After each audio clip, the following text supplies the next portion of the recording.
On va parler sport maintenant avec Karine Baillet qui nous a rejoint. Bonsoir. Bonsoir. Karine Touquet, toi spécialiste du raid multisport, vous êtes arrivée 3e du 27e marathon des sables chez les femmes. Un marathon, c'est l'un des plus difficiles au monde. C'était une première, c'est donc une très belle performance. Alors Karine, c'est comment ce marathon des sables? On dit que c'est très dur, c'est vrai? Oui, c'est vrai. Bon, déjà, je me suis lancée dans l'aventure. C'était pas un raid, c'est une exception. Et j'ai accepté l'invitation d'une association qui est basée à Lille, Digest Science.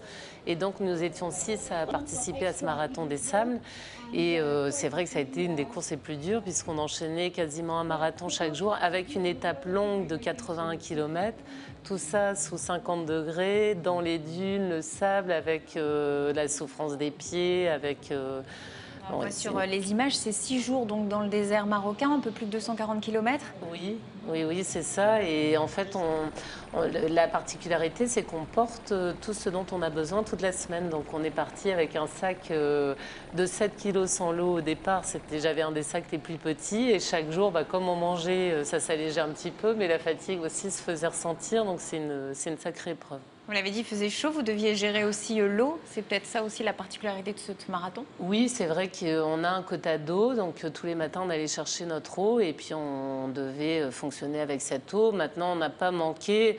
Ce qui a été surtout difficile, c'est la gestion des forces, c'est la gestion des pieds, c'est aller au bout de toutes ces dunes à grimper. Et puis il y a eu aussi une compétition, parce que je finis 31e aussi au général, et une compétition avec une Anglaise, une Américaine. Mais ce qu'il y a de magique dans cet événement, c'est que tout le monde est là pour finir. On avait des gens, des champions, c'est un Jordanien qui gagne, et derrière plein de gens qui sont là pour finir, vivre leur aventure. Et de ça a été toutes les une belle nationalités, rencontre. il y a un vrai mélange. Oui. De quoi vous avez le plus souffert? Vous parlez de la chaleur, du sable aussi, on le voit, vous avez des protections même autour des baskets. C'était quoi le plus dur? Le plus dur, c'était effectivement la gestion de la chaleur, la gestion de l'effort, la gestion des pieds, parce que quand on termine, qu'on enlève ses baskets, on a des ampoules sur les pieds. Et puis l'endurance mentale, parce que quand on reprend tous les jours la course à pied avec la fatigue de la veille, l'étape de 80 km, ça a été un sacré morceau, et mentalement, c'est vrai que c'était difficile. Comment se prépare un marathon comme celui-là? Moi, je suis plutôt en pré-retraite, et en plus, j'organisais le raid du Touquet, le Touquet Raid Pas-de-Calais, une semaine avant. J'ai envie de dire, je me suis servi des années d'expérience en raid long et puis de la course à pied, forcément, pour se préparer. Mais c'est vraiment quelque chose de mental où on est parfois dans la joie, parfois dans la douleur, voire les pleurs. Et puis le fait d'être dans cette course avec tout ce monde fait qu'on se motive et qu'on va au bout d'un sacré défi. On va voir des images. Vous aviez une GoPro, oui. Une caméra donc, qui est fixée sur la tête. Vous faites des raids depuis près de 20 ans. Là, vous étiez équipé, donc ça nous permet d'avoir des images.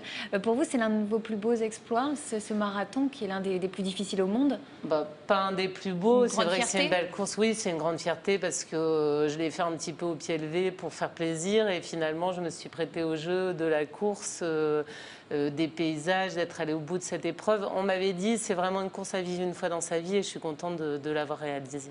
Vous dites que vous êtes en pré-retraite, c'est pas une drogue non plus, le sport, et puis ce contact avec les populations. On a vu des enfants, ça risque pas d'être difficile de lâcher J'ai toujours envie d'être sur le terrain, de vivre ces aventures, mais j'ai vraiment envie de partager ma passion, donc j'organise des événements, et j'ai envie d'être sur les courses, peut-être avec moins d'objectifs de performance, mais avec une envie de partage, de faire découvrir tout ce qu'on vit et tout ce qu'ont les gens dans la tête quand ils participent à ce genre de course. Et partager donc avec des images peut-être pour, oui. Pour les médias. Merci beaucoup Karine Baillet, et encore félicitations pour ce bel exploit.